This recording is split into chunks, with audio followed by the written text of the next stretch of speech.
The phenotype of misinformation that takes off, it's negative. It's negative. It's scary sounding, right? Plays to our emotions, right? It often has a moral dimension or an ideological dimension, and it's easy to process. Greetings, everyone, and welcome to Unleashed, the fastest hour on the internet, where every episode we feature a best-selling author or world-renowned thought leader, all in the name of helping you elevate your leadership impact. I'm your host, Jeff Tetz, and I want to thank our season sponsor, PowerEd. PowerEd is an award-winning division of Athabasca University who partners with organizations looking for impactful online learning solutions.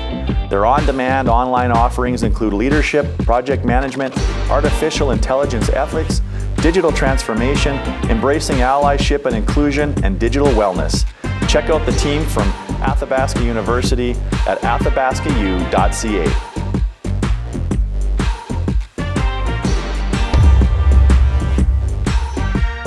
My guest today is Professor Timothy Caulfield.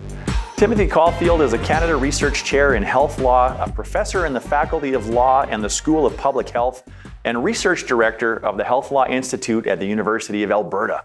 He is the author of 2 national bestsellers, The Cure for Everything, Untangling the Twisted Messages About Health, Fitness, and Happiness, and Is Gwyneth Paltrow Wrong About Everything? When Celebrity Culture and Science Clash. His most recent book is Relax, A User's Guide to the Age of Anxiety. His award-winning documentary TV show, A User's Guide to Cheating Death, streams on Netflix in over 60 countries. And just as important, he's a crusader of truth and a fighter of misinformation, helping thousands of people separate fact from fiction every day on social media. Tim, welcome to Unleashed. Well, thanks for having me on, Jeff. And I've been looking forward to this conversation for a long time. I, like many people, I think, have become increasingly interested in your area of expertise during COVID with the rise of misinformation, and so I'm looking forward for us today and the listeners to be able to dissect some of the things that you're seeing in the world and how we can start to sort of embark on our own journeys of sort of battling misinformation. And I thought an interesting place to start, Tim, would be, I kind of refer to you as this crusader for truth against misinformation. And I'm just so curious, how did you get on this path to begin with? Yeah, it wasn't my original academic strategy. I'll put it that way. When I got out of graduate school, I immediately started doing science policy work. That's really what I am. I'm in the School of Public Health and in the Faculty of Law, but I really think of myself as a science and health policy guy. And I was always fascinated with what kind of evidence do we use to make health and science policy. So whether you're talking about, should the healthcare system be reformed, how do we make decisions around biotechnology? And I was very interested in the content of the evidence that we used to make those decisions. And it really became obvious very early in my career. So I'm talking decades ago, that often the evidence wasn't so good, right? It wasn't so good. So I became fascinated in how bad evidence, shaped these big decisions. And Jeff, that quickly drew me to pop culture and the impact of celebrities and the impact of even things like, newspapers, TVs, how they shaped our scientific and health conversations. And that led me to misinformation, and I've been obsessed with it ever since. So I do empirical research on it. I think of myself as an interdisciplinary researcher too. I have this fantastic interdisciplinary team that I work with. So we really try to do empirical research on the nature of misinformation, but we're also very interested in how can we respond to it? What can we do about it? And one of the interesting things is, Jeff, when I started doing this work, I had colleagues and they'd go, "Oh, Tim, that's kind of a fun topic. You get to talk about celebrities and stuff." And but it was kind of niche, right? It was, battling misinformation was kind of, I'll tell you, no one thinks it's niche anymore, Jeff. This is like one of the central challenges of our time. It really is having an impact politically. Obviously, it's having an impact on our health, and it's having an impact on our relationship and really on our communities. Yeah, well, there's a couple things that really stood out for me in what you just said. It's database decisions and it's relationships. And most of the listeners of this podcast are in some kind of a leadership position in not-for-profits or for-profit organizations. And I wondered if you could just touch quickly, Tim, on what are some of the impacts, I guess, that misinformation has on the workplace? Well, I hear from business owners and employers and employees all the time, and they talk about various dimensions of misinformation or the impact that it's having on their communities. And for example, just sort of day-to-day stuff, Jeff, like the impact it's having on relationships. It can create tension within the workplace because we've become so polarized, largely, not entirely, but largely because of the embrace of misinformation. And that can be, I think, really problematic. I think especially for small to mid-sized businesses, because they may not have the infrastructure to deal with it. The other thing I'm hearing, and it depends on the sector, of course, is people asking questions about where can they direct their employees, the communities that they're working with, their clients. Where can they direct them to get good information? So that's the other kind of thing, and I hear that both from the the nonprofit and also from the profit sector. I think it's becoming more confusing, right? They're recognizing the impact that misinformation is having, not just on their clients, let's say if they work in the health sector or the biotech sector, but also on their employees. How can they direct their employees to good information? So absolutely, I think it's having a tangible, kind of measurable impact on the workplace environment, on the relationship with clients. But I also think it's having impact on individuals' mental health and their well-being, and there's evidence to back that up. Yeah, completely agree. And I do think that there's even a more acute effect on anybody that's in a formal leadership position. Not only are they having to sort of watch for their own biases and try to figure out fact from fiction and their own beliefs, but then they're managing a team of 8 to 10 people. All of those people could have slight variations or a spectrum or myriad of opinions on the same topic. And most of us are not equipped or nor are we taught on how to deal with some of those dynamics. So I'm hoping that we can cover some of those things and give people a little bit of a toolkit to take away with, Tim, in today's conversation. Yeah, for sure. And happy to do that, Jeff. Yeah. So what about origin story? So I'm always interested in how do these things, how do we breathe life into these things, and what would the origin story sort of be for misinformation, if you've ever sort of gone down that rabbit hole before?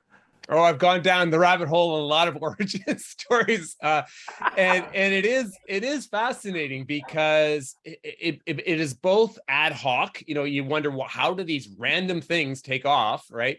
And then there are also situations where it seems to be carefully orchestrated. So, for example, let's use the 5G myth. This is the idea that 5G technology is doing all this horrible stuff, and including helping to spread COVID. I'm sure you've heard this myth, yeah. And of course, right off the top, absolutely no evidence to support it at all. Right? It is clearly a conspiracy theory, but we saw early days in COVID that this bit of misinformation took off, and the reason I find this one fascinating is because, yeah, celebrities played a role here. This idea that 5G is bad was lurking before the pandemic, and then it was kind of reimagined, restructured to become a COVID conspiracy, and then people like Woody Harrelson gave life to it. He started tweeting about it, and that just gave it oxygen. Now, the other reason I think this one's a good example of misinformation spreading is because I did this myself. I kind of laughed about it. Who's going to believe this? So we didn't take it seriously. So there's been really interesting research sort of modeling that has shown that had we taken this seriously and debunked it right out of the gate, it might have not, maybe it wouldn't have got a foothold, right? And so that's a good example of how misinformation spreads. Yes, prominent voices play a role. It might already have sort of an existing foothold in the subconscious of individuals that this is bad. And then the other element is ideology. It quickly became part of an ideological story. And I think we can come back to that a little bit later, because I think that's becoming a big factor. And it also highlights how it's important to debunk stuff immediately, no matter how absurd it is. If I could use another example real quick, Jeff, the other really one, I'm obsessed with this one, is the idea that Bill Gates put microchips in the vaccines. I mean, this is a hardcore conspiracy theory, right? It's a hardcore, completely absurd, conspiracy theory. Why would he do it?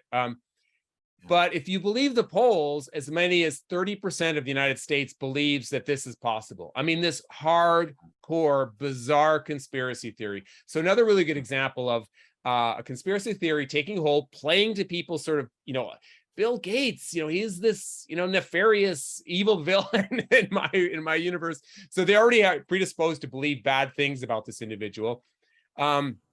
We kind of ignored it when it first came out because it seemed so absurd. It gets a real foothold, and it becomes this basket of beliefs that you're supposed to adopt if you're part of a particular ideological community, and it takes off, right? I mean, 30%, Jeff. It's remarkable.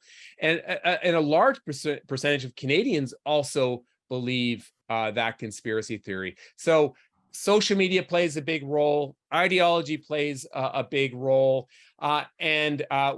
I'm going on too long, but there is a very interesting study that came out just about, I'm going to say 2 months ago, that it looked at sort of the traits of misinformation that spreads quickly. So this is a really, useful study, and it builds on other work that's been done, but I like it because it kind of summarizes exactly what we're talking about. So the phenotype of misinformation that takes off, it's negative. It's negative. It's scary sounding, right? It plays to our emotions, right? It often has a moral dimension or an ideological dimension, and it's easy to process. Like, it's more easy to process than, say, the truth. So scary, moral, plays to our ideological leanings, and easy to process. And that's really interesting.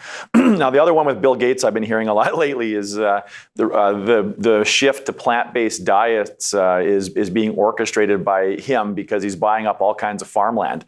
And so that's another interesting one. Now, you said something earlier that there are orchestrated attempts at misinformation, and then there's a sort of other categories of it. So when these conspiracy theories start to pop up about, keep using Bill Gates as an example, like, are there a group of 4 or 5 influential people behind closed doors orchestrating it, or is this like a brush fire and it just starts organically and spreads that way?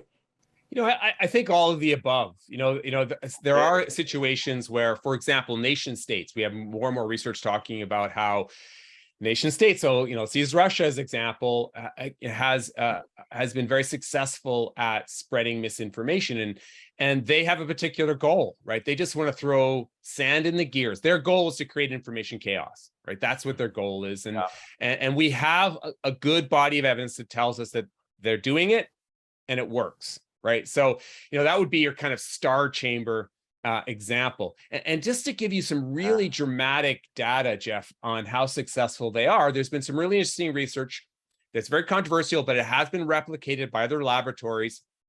My friend Frank Graves at Ecos Research has done this. And what he found is that individuals that support Putin and support Russia are more likely to be anti-vax.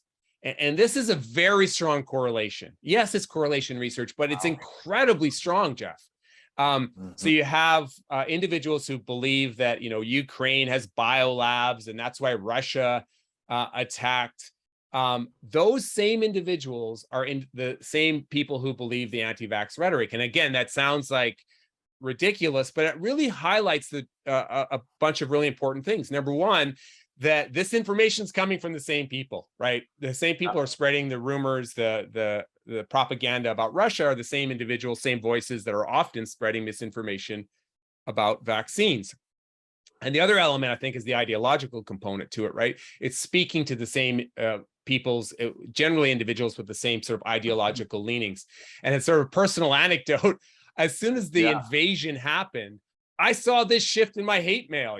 I get a lot of hate mail, and the same people who are sending me hate mail about vaccines started sending me hate mail supporting Putin. I mean, who could believe that? But and as I said, this controversial research has been replicated by researchers in the United States and a couple groups here in Canada. So what are some of the common threads amongst those groups then that are predisposed to supporting the war on the Ukraine and being anti-vax? So I want to be careful here because misinformation, it can happen to anyone, right? Anyone can fall for misinformation. I've fallen for misinformation, and we can come back to that. But I think that's really important to recognize it can happen to anyone across the ideological spectrum, across the demographic spectrum, the socioeconomic spectrum.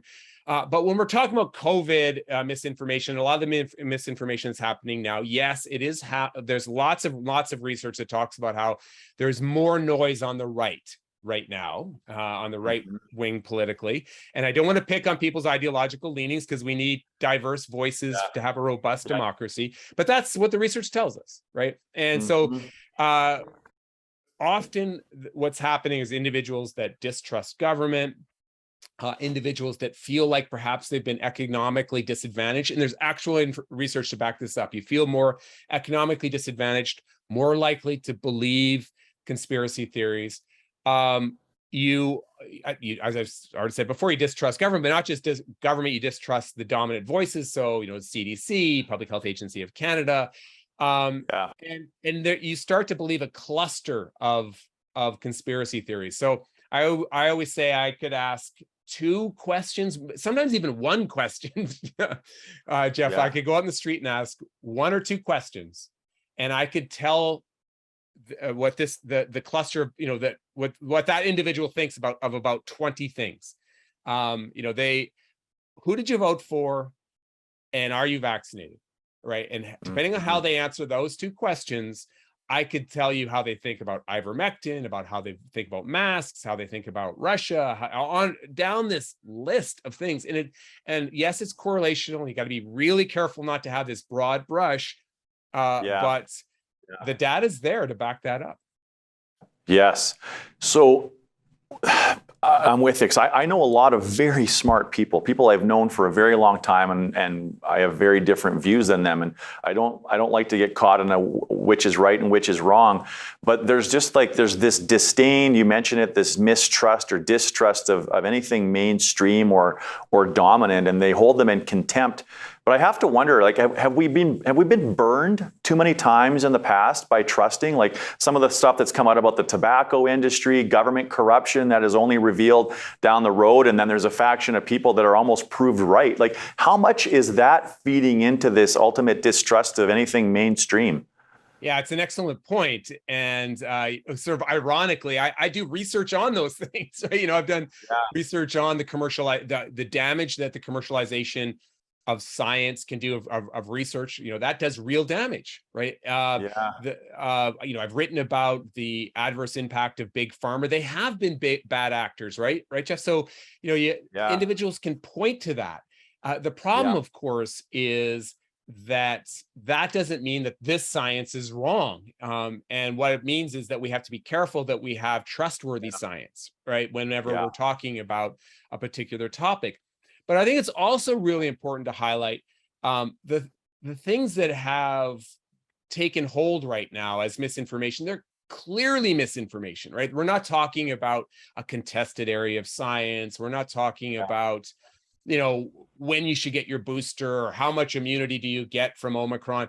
We're talking about stuff that is clearly misinformation. Ivermectin works. Bill Gates put microchips in the vaccines. There have been vaccines that caused more deaths than they've helped people, on and on. This is stuff that is clearly misinformation. And those who have been pushing misinformation have done a very good job of creating this perception that we're trying to silence public discourse, we're trying to silence scientific debate, which isn't the case at all. But unfortunately, that argument, that narrative has been very, very effective. In fact, there was a piece in the Washington Post yesterday, or the day before, talking about how efforts to fight misinformation are going to silence doctors. That's not the case at all. On the contrary, we haven't done enough to stop those individuals. In addition to that, our own research has shown that those narratives, those clearly wrong narratives, have had a dominant space in pop culture. So you'll have individuals saying they're silenced and there has been, they're being censored, and they're on Joe Rogan saying that, I should be so censored. I'm on, the world's most popular podcast. Or they're telling Tucker Carlson that they're being silenced or canceled. You're on Tucker Carlson, the most popular show on cable TV. But despite that, they've been very effective of creating this narrative that they're being silenced. But you're right. One of the reasons that narrative is successful is because there have been instances in the past when big pharma, government, etc., have done things that are wrong. They've been bad actors, and that plays into the conspiracy theory. Well, there must be bad actors now. Yeah. In the very same conversation with friends, they will be, espousing the dangers of the motives of big pharma, and then they take a swig of water and take their supplements from their naturopath. So I always find that quite interesting. Now, and I would suggest anybody saying that people are being silenced and censored, that's probably the thing that's actually wrong with the world right now. Is everybody has a voice, everybody has a platform. Jerry Seinfeld has famously said that it used to be, back in the day, you had to have something worth listening to get famous, and now anybody can do it, within reason. And I think that's one of the reasons that the spread of misinformation has been so bad. Now, Tim, I'd like to get into a little bit of how do we start to fix this and solve this on a micro and a macro level. But the other thing I wanted to ask first, though, is how, because you said we're all susceptible to this. How can a person recognize if they're going down this path of misinformation and buying into some kind of a conspiracy? Well, there's good news and bad news here. So should we start with the good news or the bad news? I don't know. Let's start with the good news. The good news is that research has consistently shown, including one of my colleagues, Gordon Pennycook at University of Regina and David Rand at MIT, they've found that most people do want to be accurate. Despite all that cynicism we had at the beginning here, most people really do want to be accurate. I think that Gordon's team has found, I think it's over 80% of people, put accuracy as a priority, and that's not like a postmodern version of accurate. These are people that really want to get at the truth. So that's good news. And the other thing that Gordon and many and a number of scholars actually around the world, again, research that's been replicated, have found that if you can just nudge people, right, get people to pause for a moment. We can come back to this in the solution part of the equation. If you can just get people to pause for a moment and to reflect before they share something, or even before they kind of internalize it, they're less likely to believe misinformation and also less likely to share it. So that's kind of good news. But the reason I raise it here is it highlights how part of the problem is our frenetic, incredibly chaotic information environment, and it makes it more difficult to tease out the good stuff from the bad stuff. But just pausing for a moment can make a big difference. Of course, one of the first things that you need to do is ask yourself, what kind of evidence is being used to support this claim? Is it just an anecdote? Is it just a testimonial? Is it just an opinion? All of those things should put, red flags, right? Is it just one study? So this is the single study syndrome. I think that's what they call it. This. One study is never going to tell the whole story, especially when it's a really complex topic, biomedical topic, a health topic. It's never going to be one study, but those pushing misinformation will often point to one study. So always think, what's the actual body of evidence say on this topic, right? So that's what you always remind yourself, what's the body of evidence say? And in one study very rarely turns that over, right? always remind yourself of that. The other thing that you need to do is ask yourself, is there an agenda here, right? Are they playing to an ideology? Are they playing to my fears? That should also be a red flag. Kate Starbird, she's a wonderful scholar at the University of Washington. She also researches misinformation. And she gives this great bit of advice, Jeff. She says, if it feels like your team just got a touchdown, that should be a moment to pause. Not, oh, I knew it. Always, on the contrary, it should be, you know what? Maybe I should double check this. It feels like my team just got a big touchdown. Ivermectin works. Pause and double check at other sources. And then the reverse is true also, right? If you think it's scary or it's sensationalistic, another reason to pause. So what kind of evidence? Are they playing to an agenda? Is it playing to my emotions? All those things should be justifications to investigate further. So the good news is those strategies work, and there is evidence to suggest that they really can work. The other thing that can work is pre-bunking. There was a big study that just came out that backed this up. So just reminding people of what we just talked about, Jeff. That these things matter. And personal, is there a personal attack in the tweet? That's another red flag. If you remind people that these are strategies that are used to push misinformation, they're more likely to see the misinformation when it emerges. So you want to pre-bunk, you want to debunk, and then you also want to regulate. We can come back to those things in a bit. The bad news, Jeff, is that unfortunately it's getting more difficult to tease out the good science. We're seeing more fake journals out there. Right. There's fake journals that look incredibly real, and anti-vaxxers, for example, they'll publish in these fake journals. There's fake Holocaust denial journals. They look legitimate. You need to be very, very careful, and unfortunately it is becoming more difficult. There's also predatory journals, so people can publish really low quality studies in these predatory journals and then share them, and it looks real. And even retracted studies, so studies that have been published in legitimate journals but then have been retracted, can continue to circulate. They're called zombie studies, zombie papers, and they can still make a real impact. So that's the bad news, right? The bad news is it is getting more challenging to tease out the good science from the bad science. But if you always remind yourself to think about what does the body of evidence say, that usually will allow you to navigate out of this mess. Right. And part of the human condition, I think, has always been the knowing and the doing gap, Tim. And for me, there's two big problems here. And what you've said is there's a huge knowing gap.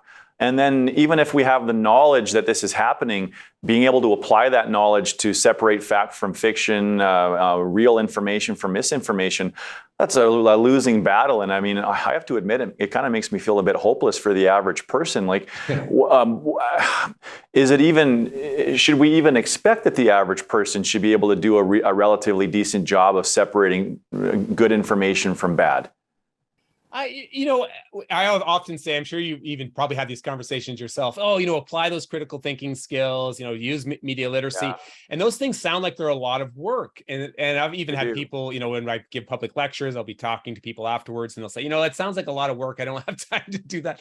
I think this is another good news story. And because the research tells us you don't have to really do that much. Just asking that one question, what kind of evidence is being used here? Pausing and asking that question, that can make a difference. So, people don't have to be super scientifically literate in order for us to make a difference. So that I do think that is good news. Having said that, I do think we need to teach more about science literacy, giving people the skills about how science really plays out. And if I could, Jeff, I think this is important because right now we're seeing a lot of what I call COVID revisionist history, right? So what they're doing is they're going back and saying, the vaccines don't work as you promised. Matt, you said masks work and now they don't, or they didn't work and then they did and now they don't. And it drives me nuts because science is hard. Science is messy. The scientific fact, it's not a list of facts that's immutable. It's a process. And we have to remember that. And what happens is those spreading misinformation try to weaponize the fact that science is uncertain in order to spread misinformation. And if we teach people about the scientific process, that it's not a list of facts, it's it is a process, I think they're more likely to not get pulled into that misinformation vortex. Yeah, absolutely. And I mean, that is one of my complaints about this is too, or even observations is when people are proven wrong. And I mean, I'm in the same boat. When we are proven wrong, oftentimes we don't go back and say we were wrong. We sort of try to justify and revise our memory. And maybe that's a protection mechanism as a cognitive bias. I'm not sure, but I'm very encouraged, though, by one of the things you said, that the recent research, that 80% of people want to find the truth. And I think that may be like a foundation of moving forward together with a spectrum of opinions at the table, is relying on this fact that we actually do want to find the truth. So let's find it together. And I think that leads into nicely, because I keep thinking as you're talking, all right, all of the people that I've had some difficult conversations with over the last couple of years, how can we equip people, and I'm thinking about workplace environments as an example, and even in our personal lives, but how can we equip people with some tools to start having these conversations, to try to come to some common ground and help curb the impact of misinformation? Yeah, those one-on-one conversations can be really tough. Yeah. I've had, as you can imagine, and I bet you have too, I've had a lot of really tough ones. I think one of the most important things to do, and all these things are going to almost sound a little bit new agey as a science advocate. It's not my usual go-to kind of rhetoric, but I think it really is important to be empathetic, and it's hard. It's hard when it feels like the individual you're talking with is filled with rage and hate and is polarized. Yeah. But try to get a sense of the foundations for that. Whether it's your friend, a family member, a colleague at work, try to get sent. And research tells us that matters, right? And the other really important thing to do is listen. We're all terrible listeners. Try to listen. The other thing that's valuable, and again, research backs this up, is to try to find that common ground, because we have common ground with everyone, whether it's concern about family members, whether it's frustration with the uncertainty of the science. We can find common ground. So that's, I think, really, really important. The other thing is give them a path to credible information. And again, some evidence to back this up. And this is the kind of thing that I think employers can do. Point them in the direction of credible information and give them very basic tools to be better critical thinkers. And not in a patronizing way, Jeff, you don't know what you're talking about, but in a way that allows them to go on that journey themselves. And the other thing, of course, is patience. No one ever changes their mind in front of you. I don't think has that ever happened? I don't think, since like grade 1, I don't think anyone's ever changed. Now that you mentioned it, Tim, you're right. That never happens. So be patient, and know when to tap out. If the temperature starts to rise, tap out. And I think that those strategies, these are ongoing. We have to be patient. These are ongoing conversations. And I've seen it work. I've had situations where people have actually emailed me after or something like this. Now that you mentioned, they really did change their mind, right? But it took a while. It was a process. Yeah, no, those are some great tips. What are some common sources of credible information? Because I think that directing people on the path of credibility, that's a really important point. But I think that might be the hardest one for people to understand of those 5 suggestions that you had. Well, again, this is a good news, bad news story too, isn't it, Jeff? Because one of the things that had you said that to me, even 3 years ago, I could start listing things. So the problem, of course, is that people don't trust the CDC. People don't trust the Public Health Agency of Canada. People don't trust the World. I shouldn't say people, because most people do. Most people do, and research tells us, especially in Canada, the United States, the numbers are a little more depressing. But most people in Canada still do trust these sources. But you're seeing a greater sector of society, and this is because of misinformation, right? Because people are suggesting these entities are part of conspiracy theories. They don't trust these sources.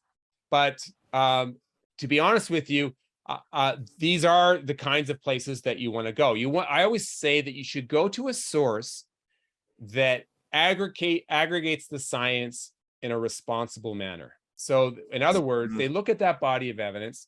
They do consider the conflicts of interest that might skew the data when they're weighing the data, but they aggregate the science in a responsible manner. And yes, that is in general, and not that these entities have always gotten it right, but they skew to getting it right. You know, the CDC, the Public Health Agency of Canada, the World Health Organization.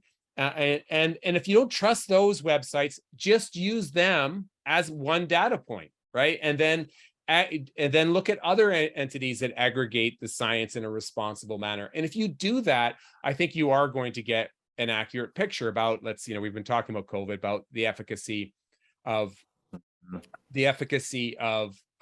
vaccines. But people are so good at motivated reasoning. You know, they'll ignore all of those facts and they'll find the one data point that supports them. So that's the other thing that you can remind yourself.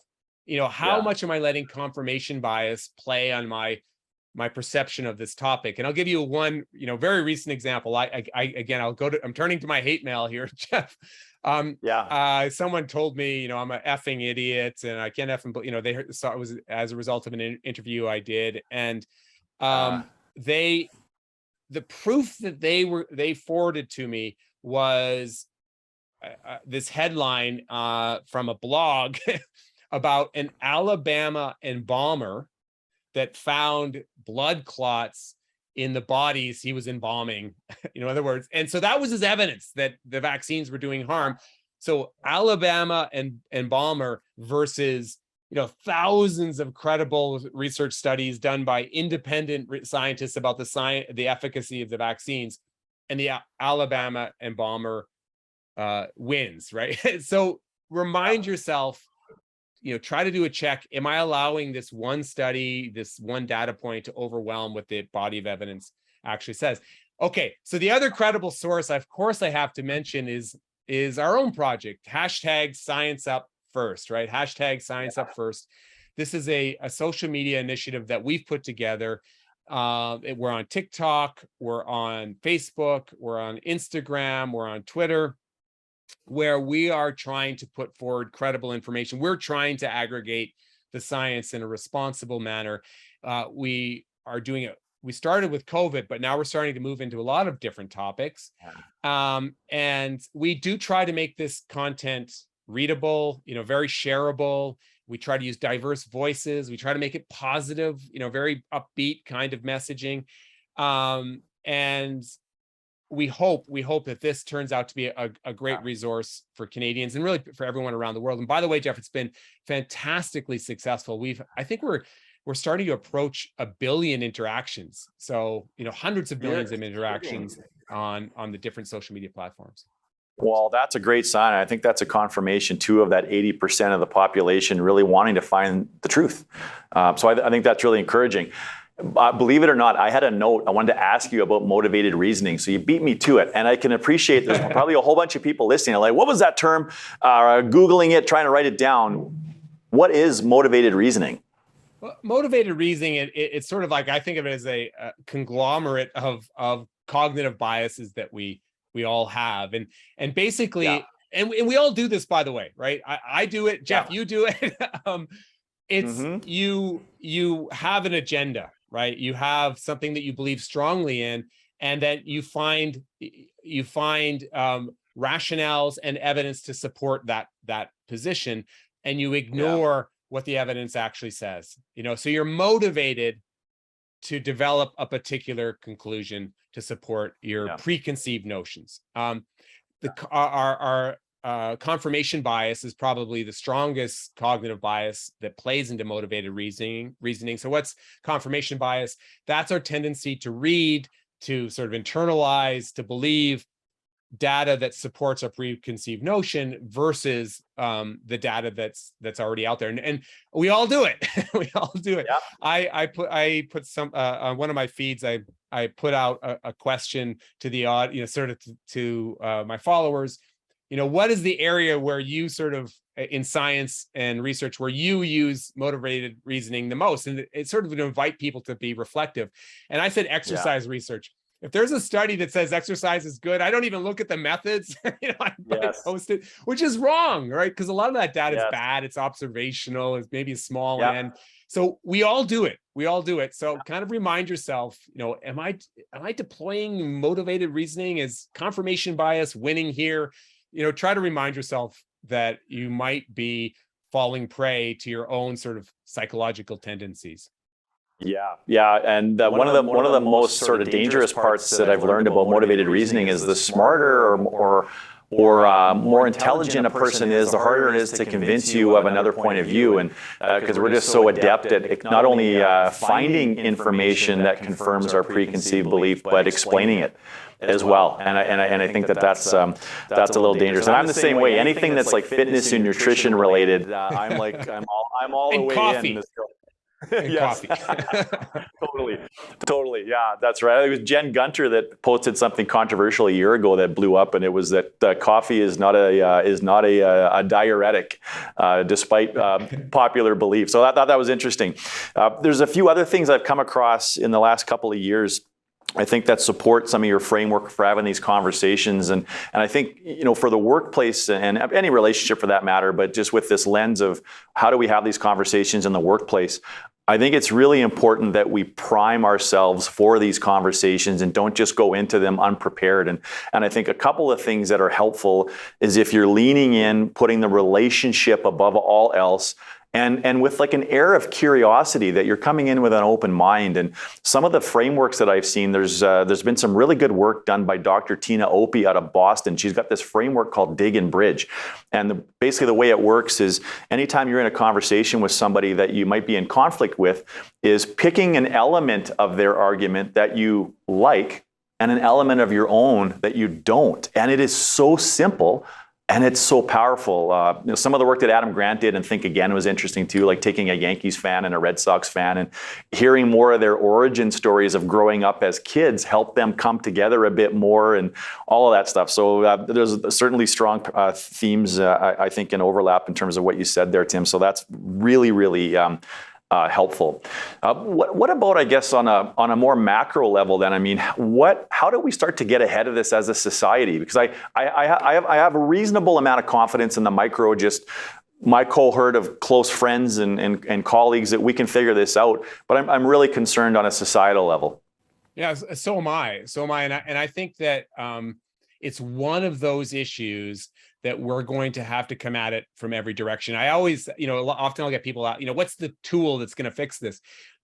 Yeah. It's not going to be one tool, right, Jeff? We're going to have to come at it from absolutely every direction. It's like, think of something like smoking, where in order to drive down smoking rates, we deployed a whole bunch of different kind of regulatory tools. We used education, we used, good, science communication, et cetera. It's going to be the same thing here, except even more complex, right? Even more complex. We're going to have to come at it from absolutely every direction. So, and it's not going to be a battle that's won. It's going to be an ongoing war, unfortunately. I really think it is. And so on that macro level, we absolutely have got to teach critical thinking skills and media literacy. I think we start in kindergarten. We start in kindergarten, and in some of the Scandinavian countries, they do exactly that.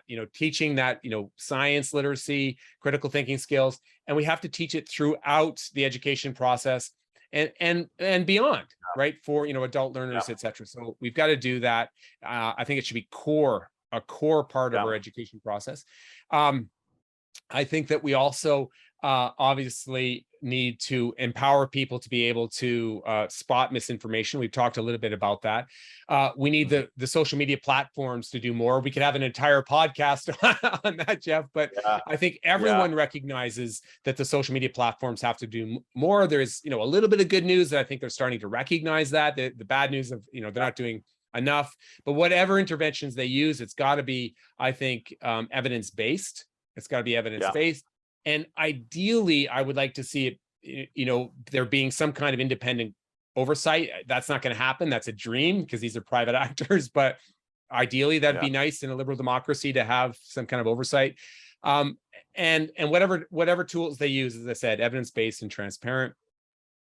We do need to do pre-bunking, and a growing body of evidence that tells us that this works, the pre-bunking works. So that is, again, reminding people what misinformation looks like, the kind of strategies that are used to push misinformation. If you do that, studies are consistently telling us that people are more likely to see misinformation. You've got to debunk, and debunking does work. It does work. And this, of course, is the area that I'm really passionate about. It may not feel like it works, Jeff, but it really does work. I think it feels like there's this tide coming in and you're trying to hold it back. But if you look at the body of evidence, it tells us this is good news, right? That a good debunk can really make a significant difference. And then we also want to regulate. And so what do I mean? And that's a scary word. I know people like to hear that. And I agree. I agree it's a scary word. But what do I mean by that? So I think entities like the FTC, the FDA, Health Canada, they've got to do more to regulate those that are clearly pushing misinformation, and the regulatory tools exist to take action. So, in the health space, there's some regulatory tools that can be used. Regulators like the colleges of physicians and surgeons need to do more about their members, and whether we're talking about nurses, et cetera. And I also think we should deplatform. And again, that sounds scary because it sounds like we're impinging on people's freedom of expression, but we should deplatform when appropriate. And so I actually think that should be an extreme tool. I don't think sort of last resort, and should only be used when clearly transparent rules have been breached. Research tells us that deplatforming does work. We've had a couple studies now, and again, it's complicated. We probably need more research to back this up, but the research that exists tells us that deplatforming works. And by works, I mean, it decreases the spread of misinformation. It sort of decreases the toxic nature of a particular topic that actor was prominent in. So those are just some of the tools that we need to use as a society. And of course, we need to continue to do good research here. And that's also, I think, another good news story. We're starting to see more and more research in this space. The studies are getting bigger and more robust. That's really good. And I've been obviously following the literature really closely for a very long time. And it's just taken off, right? And we're having all these great young scholars that are doing amazing research here. So that's good news. And of course, we need more voices out there debunking, and again, I think that's another good news story where all these great, young, diverse, dynamic voices, science-informed voices, getting on social media and playing an important role. And holy cow, this is a shift over the last 3-4 years, which I just think is fantastic. Yeah. You mentioned that debunking is really effective. Whose responsibility is it to do the debunking? Yeah, what a great question. Okay, so I think it's everyone's responsibility. You probably could have guessed I was going to say that. I think that employers, nonprofit organizations, they need to get involved. They need to recognize the problem, and they need to get out there and debunk. So they may do that within their institutions, but they can also be part of the broader conversation. And you're starting to see organizations do that. You're starting to see, especially nonprofits. I follow a lot of nonprofits in the health space, and you're starting to see them do more and more of that. Now, of course, they're going to want to be careful that they're the right voice for the particular debunk, but often they are. Often they're an ideal voice because they might be a trusted voice, right, in that space. So I do think that we need to have. It's everyone's responsibility, and we need to have more people debunk. I also think that I'd like, more scientists and clinicians. Sometimes I think it is a responsibility of the scientific community to get out there and debunk. I work closely with the stem cell community. I do a lot of research on stem cells, especially unproven stem cell therapies. And I worked with the International Society for Stem Cell Research, and they agreed when they put forward their guidelines for you think of that community, right? That big scientific community. They agreed, and they say it's their scientific responsibility of that community when they see misinformation to publicly correct the record. I love it. And I'd like to see more of that. And we are seeing more of that in the scientific community. Obviously clinicians, nurses, you name it. Get out there and debunk. I think it's part of your professional responsibility to do that. Maybe not as an individual, but I think as a profession. And I actually think that the big organizations, the regulators, the World Health Organization, Public Health Agency of Canada, I think it's really important that they do it also. Universities, and we are seeing that more.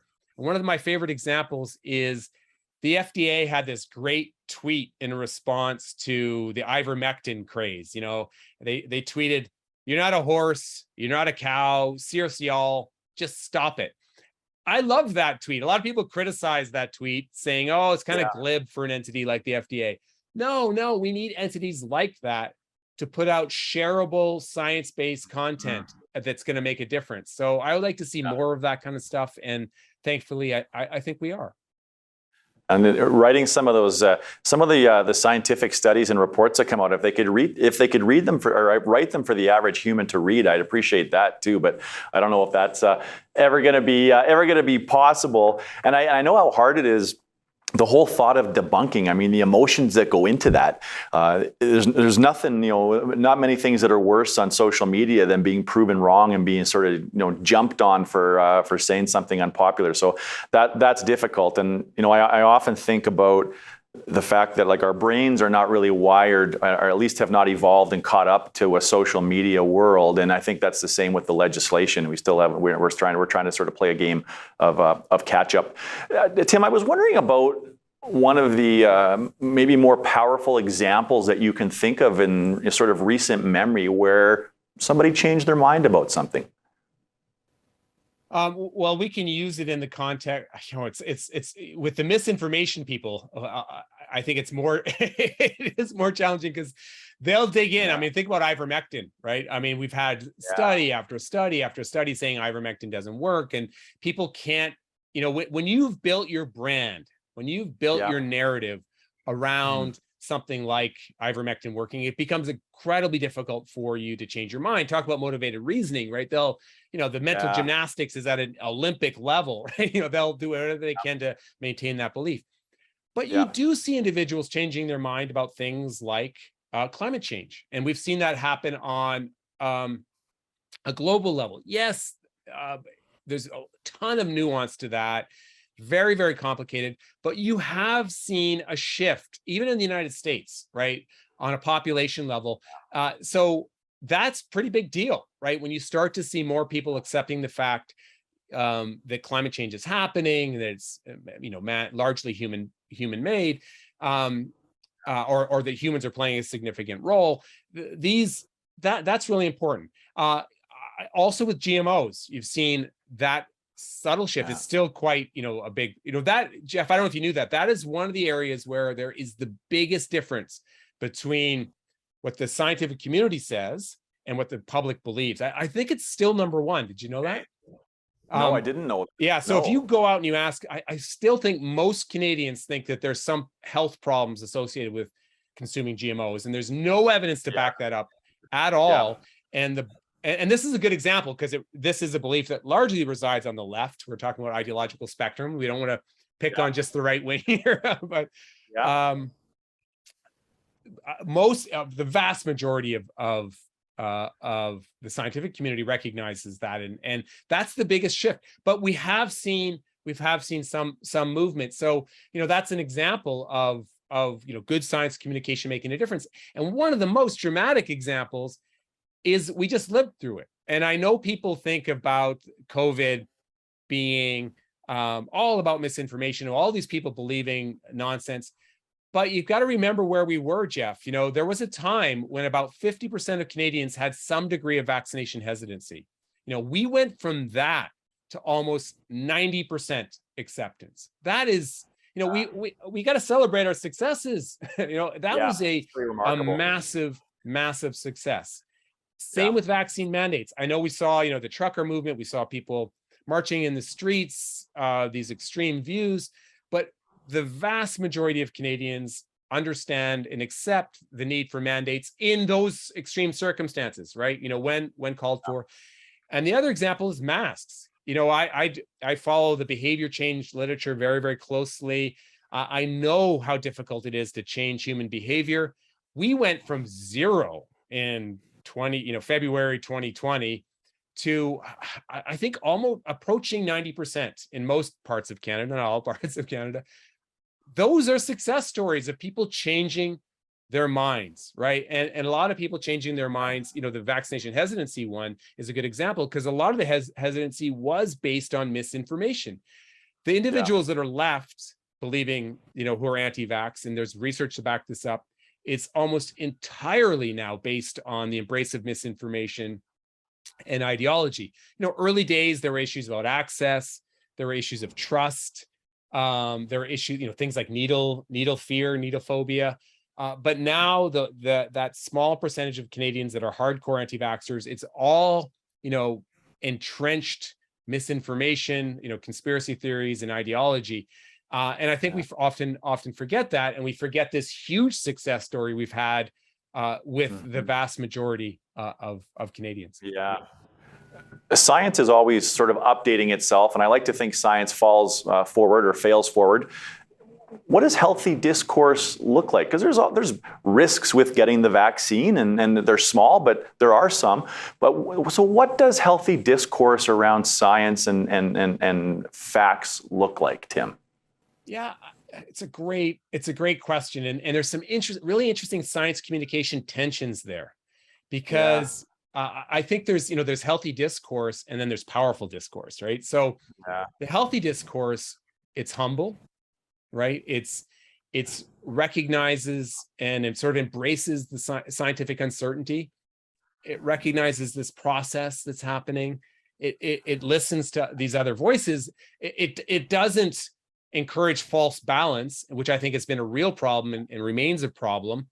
And by false balance, I mean, you know, sort of giving equal voice to fringe views, because, hey, we have to have, you know, the flat earther and the astronomy expert in the same room. You know, we do too much of that. I think we have too much false balance, and we've done research actually on the existence of false balance in the media.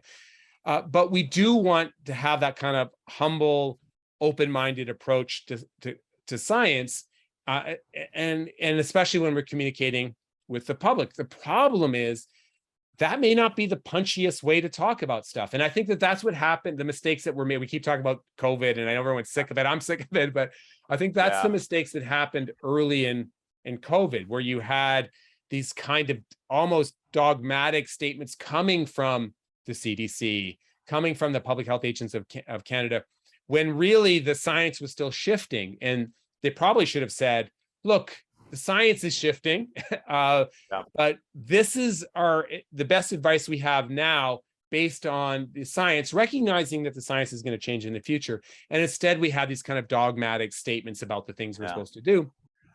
I think we got better as the pandemic progressed, but we've got to be better about this in the future. And I think that there has been a lot of interesting research on this, and how important it is to recognize scientific uncertainty, and you want to bring the public along on the scientific journey, right? And I think that's what we need to do going forward. Yeah, I like a lot of what you said there. I'd like to have a little Tim time now. I'm interested in a little bit more about you and sort of some of the things that you do in your life. And the first question I had for you was how and what are some simple tips that you use in your own life to check your own biases? So I do try to pause. I really try to live that. I try to walk the walk. Is that how you say it? You know, walk the talk. Because the mistakes I have made, and we all make them, right? We all make them. I think you have to recognize that you're going to screw up, and is when I haven't paused and when I haven't reflected. So I try to remind myself to do that when I'm reading something, when I'm sharing, especially when I'm sharing something on social media. I try to do that. The other thing I try to do, and my colleagues who know my sort of ideological predispositions aren't going to believe this, I try to read across the ideological spectrum. I actually subscribe to, high quality newspapers from around the world across the ideological spectrum. And I try to read them. And sometimes, I don't have time to read everything, but I really try to get a sense of what thoughtful people are saying across the ideological spectrum. I think that that's important, and I do think it's helped me understand what's going on. Yeah. The other thing I try to do is I really try not to fall for the one study syndrome, especially in areas that I'm passionate about, like exercise. And the other thing I have to do, because you're experiencing this right now, is I do try to listen, because I have a tendency to, I get very excited about topics. So I do try to pause and listen to what the other side is saying. I try to do all those things. Now, my family members will laugh at me and say that, my kids will say, "You don't do that, Dad." But I really try to do all of those things. Thanks for sharing that. Because you mentioned you're very intentional about reading across a myriad and a spectrum of opinions. What is the last thing that you read that really caused your brain to get twisted in a knot? Well, that's a great question. I'm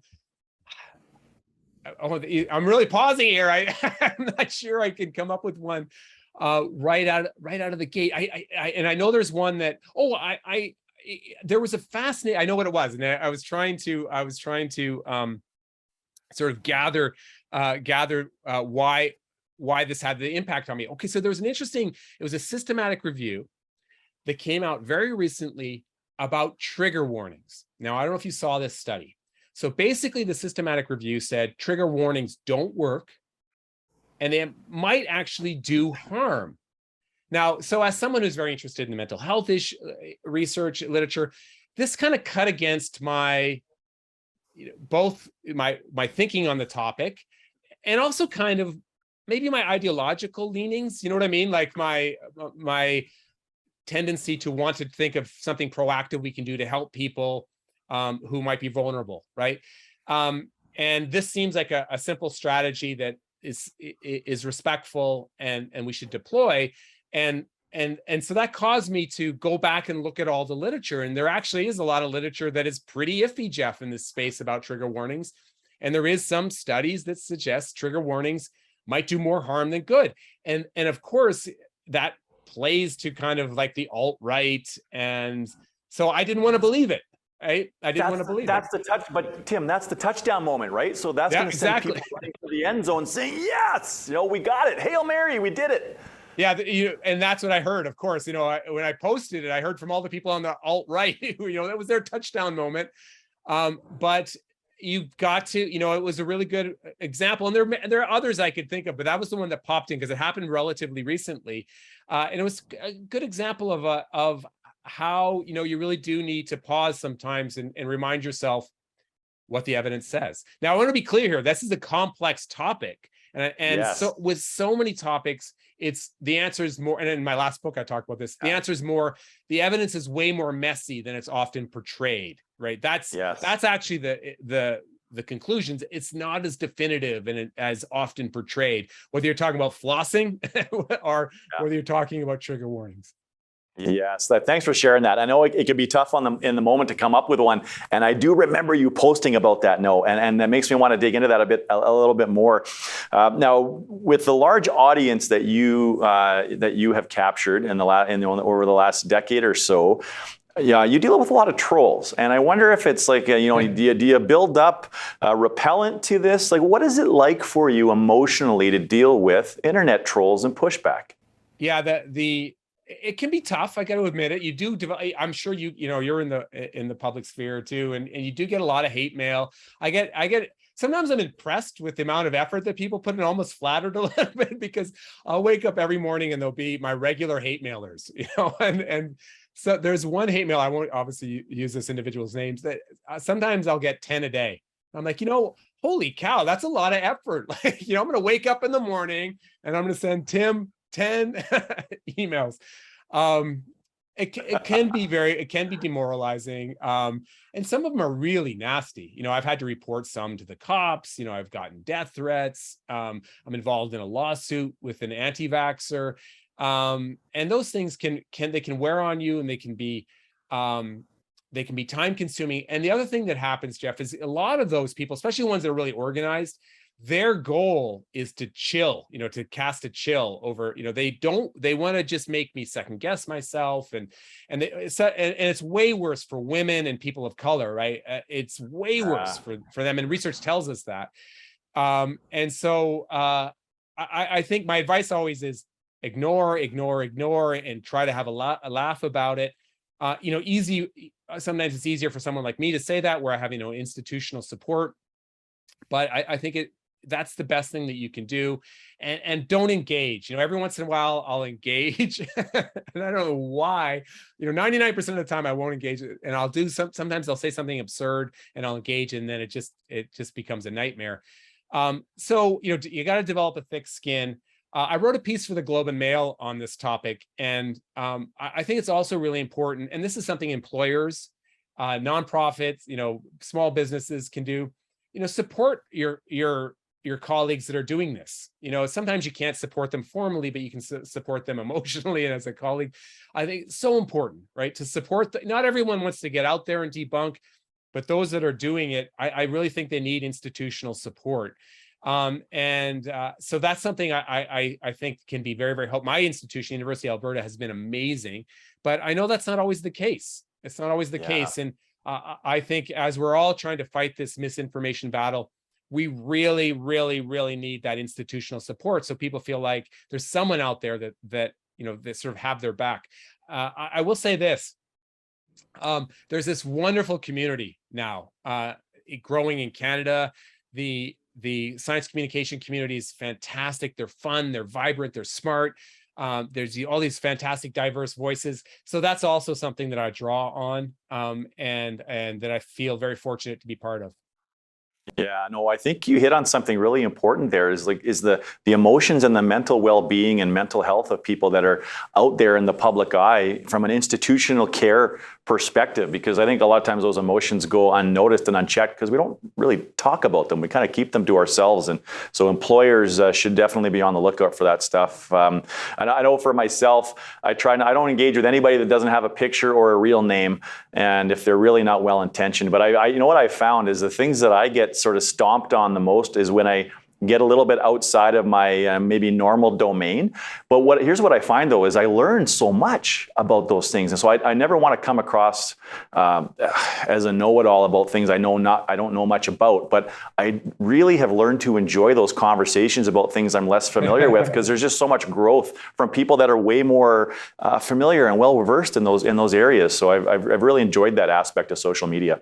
You can learn from your hate mail too, Jeff. I've actually done a kind of a rough study of my hate mail, and I thought it was fascinating. When I worked with one of my my trainees, and we kind of aggregated all of my hate mail and looked at the themes in there, right? And it was a really interesting learning experience, because the themes were consistent. The formats were consistent. The grievances were consistent, and we've touched on some of them today. So, even hate mail has got something to teach us. Yeah, that is awesome. That is awesome. You can learn from your hate mail. That's going to be a great. That's going to be a great soundbite for the episode.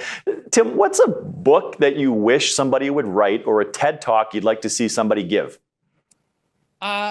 I think we touched on it, the scientific process. I think someone who really does a punchy, exciting, engaging, entertaining, short talk on the nature of the scientific process. Because so much of the misinformation I see out there is built on a misinterpretation of how science works.